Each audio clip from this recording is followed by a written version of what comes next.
ಪರೀಕ್ಷೆಗಳಿಗೆ ಉಚಿತ ತರಬೇತಿ ಶಿಬಿರದ ಸಮಾರೋಪ ಸಮಾರಂಭ ಕಾರ್ಯಕ್ರಮ. ರೋಣ ವಿದ್ಯಾರ್ಥಿಗಳು ಸ್ಪರ್ಧಾತ್ಮಕ ತರಬೇತಿ ಪಡೆದು ಇತಿಹಾಸ ಸೃಷ್ಟಿಸಿ ತಂದೆ ತಾಯಿ ಕೀರ್ತಿಯನ್ನ ಹೆಚ್ಚಿಸಬೇಕು. ವಿದ್ಯಾರ್ಥಿಗಳು ಅವಕಾಶಕ್ಕಾಗಿ ಹೊಸ ವಿಚಾರಗಳನ್ನು ಆಲೋಚನೆ ಮಾಡಬೇಕು.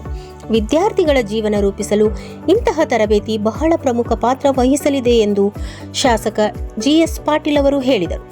ಪಟ್ಟಣದ ರಾಜೀವ್ ಗಾಂಧಿ ಆಯುರ್ವೇದಿಕ್ ವೈದ್ಯಕೀಯ ಮಹಾವಿದ್ಯಾಲಯದಲ್ಲಿ ಇಂದು ಎಸ್ಆರ್ ಫೌಂಡೇಶನ್ ಇವರ ಸಂಯುಕ್ತ ಆಶ್ರಯದಲ್ಲಿ ಬಸಮ್ಮ ಎಸ್ ಪಾಟೀಲ್ ಅವರ ಪುಣ್ಯಸ್ಮರಣೆ ನಿಮಿತ್ತವಾಗಿ ಸ್ಪರ್ಧಾತ್ಮಕ ಪರೀಕ್ಷೆಗಳಿಗೆ ಉಚಿತ ತರಬೇತಿ ಶಿಬಿರದ ಸಮಾರೋಪ ಸಮಾರಂಭ ಅಧ್ಯಕ್ಷತೆ ವಹಿಸಿ ಮಾತನಾಡಿದ, ಸ್ಪರ್ಧಾತ್ಮಕ ತರಬೇತಿಗಾಗಿ ಒಂದು ಕಟ್ಟಡದ ಹಾಗೂ ವಿದ್ಯಾರ್ಥಿಗಳ ವಿದ್ಯಾಭ್ಯಾಸದ ಅನುಕೂಲಕ್ಕಾಗಿ ಗ್ರಂಥಾಲಯ ನಿರ್ಮಾಣ ಮಾಡಲು ಮುಂದಿನ ದಿನಗಳಲ್ಲಿ ವಿದ್ಯಾರ್ಥಿಗಳು ಇಂತಹ ಅವಕಾಶಗಳನ್ನು ಸದುಪಯೋಗ ಪಡೆದುಕೊಳ್ಳಬೇಕು ಎಂದರು.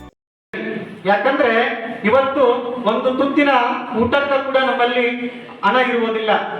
ಕೆಲವೊಂದು ಟೈಮಲ್ಲಿ ಬಸ್ನಲ್ಲಿ ಹೋಗ್ಬೇಕಾದ್ರೆ ₹1 ಕಡಿಮೆ ಇದ್ರೂ ಕೂಡ ತುಂಬಾ ಪಶ್ಚಾತ್ತಾಪ ಪಡ್ತೀವಿ.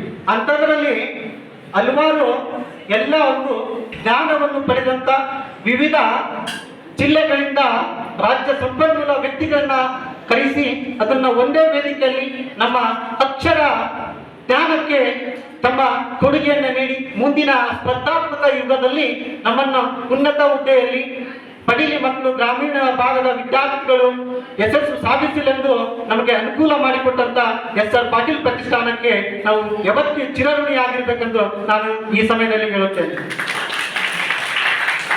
ಇಂಥ ಮಹಾನ್ ಕಾರ್ಯಕ್ಕೆ ಯಶಸ್ಸು ಬರಬೇಕಂದ್ರೆ 2 ತಿಂಗಳ ಕಾಲ ನಾವೆಲ್ಲರೂ ಕೂಡ ಈಗಾಗಲೇ ಉಚಿತ ತರಬೇತಿಯನ್ನು ಪಡೆದಿದ್ದೇವೆ. ಆ ತರಬೇತಿಗೆ ಶೋಭೆ ಬರಬೇಕಂದ್ರೆ ನಾವೆಲ್ಲರೂ ಕೂಡ ಮುಂದಿನ ದಿನಮಾನಗಳಲ್ಲಿ ಬರುವಂತ ಸ್ಪರ್ಧಾತ್ಮಕ ಪರೀಕ್ಷೆಯಲ್ಲಿ ಯಶಸ್ವಿ ಗಳಿಸಿ ಇಲ್ಲಿ ಸತತವಾಗಿ 2 ತಿಂಗಳ ಕಾಲ ನಮಗೆ ಉಚಿತ ತರಬೇತಿ ಕೊಟ್ಟದ್ದು ಸಾಮಾನ್ಯ ಕೆಲಸವಲ್ಲ. ಇವತ್ತು ಬಹಳ ಜಗತ್ತು ಮುಂದುವರಿತಾ ಇದ್ದರೂ ಕೂಡ ನಾವು ನಮ್ಮ ಮನೆಯನ್ನು ಸಾಕಾಗ್ತಿದ್ದಿಲ್ಲ. ಇವತ್ತು ನಮ್ಮ ಗದಗ ಜಿಲ್ಲೆಯ ವಿವಿಧ ಖ್ಯಾತ ವ್ಯಕ್ತಿತ್ವ ವಿಕಸನದ ತರಬೇತಿದಾರರ ಮಹೇಶ್ ಮಾಶ್ಯಾಳ್ ಮಾತನಾಡಿ, ಪ್ರತಿಯೊಬ್ಬರೂ ಸಾಧನೆ ಮಾಡುವ ಛಲವನ್ನ ಹೊಂದಿರಬೇಕು. ಪರಿಸ್ಥಿತಿಯಲ್ಲಿ ಬಡತನ ಇರಬಹುದು, ಆದರೆ ಮನಸ್ಥಿತಿಯಲ್ಲಿ ಶ್ರೀಮಂತರಾಗಿರಬೇಕು. ಮನಸ್ಥಿತಿ ಬದಲಾವಣೆ ಆದರೆ ಪರಿಸ್ಥಿತಿ ತಾನೇ ಬದಲಾಗುತ್ತದೆ. ಇಂತಹ ಅವಕಾಶಗಳನ್ನು ಪ್ರತಿಯೊಬ್ಬರೂ ಸದುಪಯೋಗ ಪಡಿಸಿಕೊಳ್ಳಬೇಕು. ವಿದ್ಯಾರ್ಥಿಗಳು ಸಂಕಲ್ಪ ಮಾಡಿದಾಗ ಮಾತ್ರ ಜೀವನದಲ್ಲಿ ಸಾಧನೆ ಸಾಧ್ಯ. ಹಿಂದೆ ಗುರು ಇರಬೇಕು, ಮುಂದೆ ಗುರಿ ಇರಬೇಕು, ಅಂದಾಗ ಮಾತ್ರ ಯಶಸ್ಸು ಸಾಧ್ಯ ಎಂದು ಮಾತನಾಡಿದರು. ಅಶೋಕ್ ಮಿರ್ಜಿ ಮಾತನಾಡಿ, ಸ್ಪರ್ಧಾರ್ಥಿಗಳು ಸತತ ಪರಿಶ್ರಮದಿಂದ ಕೆಎಎಸ್ ಐಎಎಸ್ ಅಧಿಕಾರಿಗಳು ಆಗಬಹುದು. ದೊಡ್ಡ ದೊಡ್ಡ ಹುದ್ದೆಗಳನ್ನು ಪಡೆದುಕೊಳ್ಳುವ ಮನೋಭಾವನೆಯನ್ನ ಪ್ರತಿಯೊಬ್ಬರೂ ಬರಬೇಕು. ಇಂದಿನ ಸ್ಪರ್ಧಾತ್ಮಕ ಯುಗದಲ್ಲಿ ಶಕ್ತಿ ಮೀರಿ ಪ್ರಯತ್ನ ಮಾಡಬೇಕು. ಪ್ರತಿನಿತ್ಯ 10 ಗಂಟೆಗಳ ಅಧ್ಯಯನ ಮಾಡುವಂತಹ ಪ್ರಯತ್ನ ಇದ್ದಾಗ ಮಾತ್ರ ಗುರಿ ಮುಟ್ಟಲು ಸಾಧ್ಯ. ಬುದ್ಧಿ ಹಾಗೂ ಮನಸ್ಸು ತಮ್ಮ ಹಿಡಿತದಲ್ಲಿ ಇರಬೇಕು. ನಿಮ್ಮ ಹೆಸರು ದೊಡ್ಡ ಶಕ್ತಿಯಾಗಿ ರಾಜ್ಯ ಹಾಗೂ ದೇಶಾದ್ಯಂತ ಹೊರಹೊಮ್ಮಲಿ ಎಂದರು.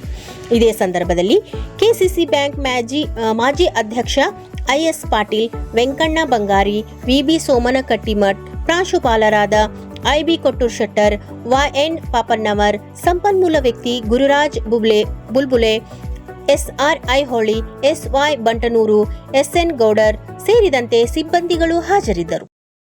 ಪ್ರಾರಂಭ ಮಾಡಿ ವ್ಯವಸ್ಥಿತ ರೀತಿಯಲ್ಲಿ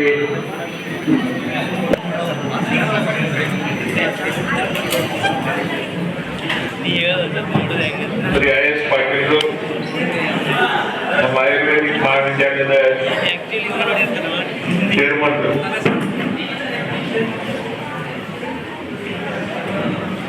ಮತ್ತು ಇವತ್ತು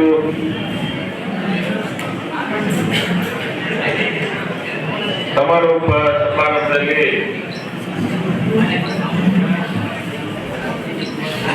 ನಿಮ್ಮ ವ್ಯಕ್ತಿತ್ವ ವಿಕಾಸವನ್ನು ಹೆಚ್ಚು ಮಾಡತಕ್ಕಂಥ ಸಂದರ್ಭದಲ್ಲಿ ಬಹಳ ಅನುಭವಿ ವ್ಯಕ್ತಿಗಳು, ಸ್ನೇಹಿತರು, ಶ್ರೀ ಮಹೇಶ್ ಮಾಷಾಳ್ ಅವರೇ, ಅದೇ ರೀತಿ ಇವತ್ತು ನಿಮ್ಮೆಲ್ಲರಿಗೆ ಈ ಕಂಪ್ಯೂಟರ್ ಬಗ್ಗೆ, ಕಂಪ್ಯೂಟರ್ ಜ್ಞಾನದ ಬಗ್ಗೆ, ಅದರಲ್ಲಿ ವಿಶೇಷವಾಗಿ ಬ್ಯಾಂಕಿಂಗ್ ಕ್ಷೇತ್ರದಲ್ಲಿ ನಮಗೆ ತರಬೇತಿಯನ್ನು ಕೊಡಬೇಕನ್ನೋ ವಿಚಾರದಲ್ಲಿ ಇವತ್ತಿನ ಸಂಪನ್ಮೂಲ ವ್ಯಕ್ತಿಗಳು. ಆದ್ರೆ ನಾವೆಲ್ಲ ದಿಢೀರ್ನೆ ಈ ಕಾರ್ಯಕ್ರಮವನ್ನ